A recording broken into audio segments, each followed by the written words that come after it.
জনী কলিতা ভিতৰতে আছে বেলেগ চুকে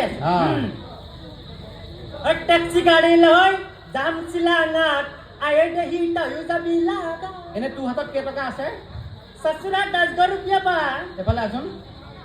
কুকুৰৰ সোণাপুৰলৈ যাবলৈ পইচা নাই টেক্সি গাড়ী লৈ শ্বিলং যায় 10 টকা লৈ পেলাই অলপ বন্ধুটো এইটো আচ্ছা তই যে অসমলৈ আহিলি অসমত তো আটাইতকৈ বেছি কাক ভাল লাগে আসামতে মোৰ বহুত ভাল লাগে একজন মানে মোৰই নহয় সবৰে ভাল লাগে কাক ভাল লাগে আমাৰ জুবিন দাক বহুত ভাল লাগে জুবিন দা আমি সকলোৱে ভাল পাওঁ এতিয়া ক জুবিন দা কোনটো গানটো সবতকৈ বেছি ভাল লাগে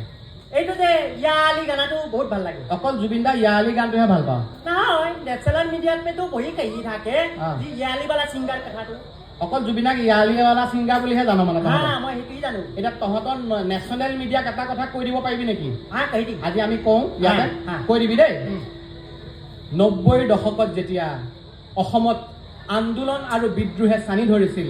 তেতিয়া প্ৰতিজন অসমীয়া ডেকা গাভৰুৰ মন সলাব পৰা শিল্পীজনেই আছিল জুবিন গাৰ্গ হত্যা গুপ্ত হত্যা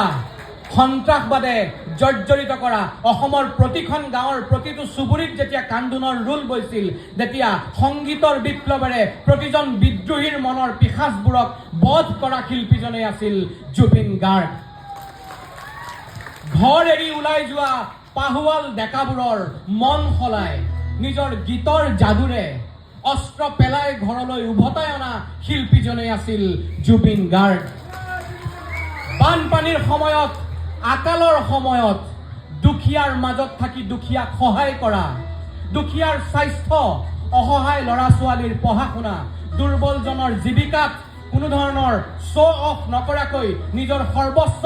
উজাৰি দিয়া শিল্পীজনেই আছিল জুবিন গাৰ্গ কোটি টকীয়া হোটেলৰ বিলাসী খাদ্যৰ জুতিতকৈ ৰাস্তাৰ কাষৰ ঘুমটিখনৰ নিভাজ মৰমৰ ৰুটিখনৰ সোৱাদ বেছিকৈ পোৱা শিল্পীজনেই আছিল জুবিন গাৰ্গ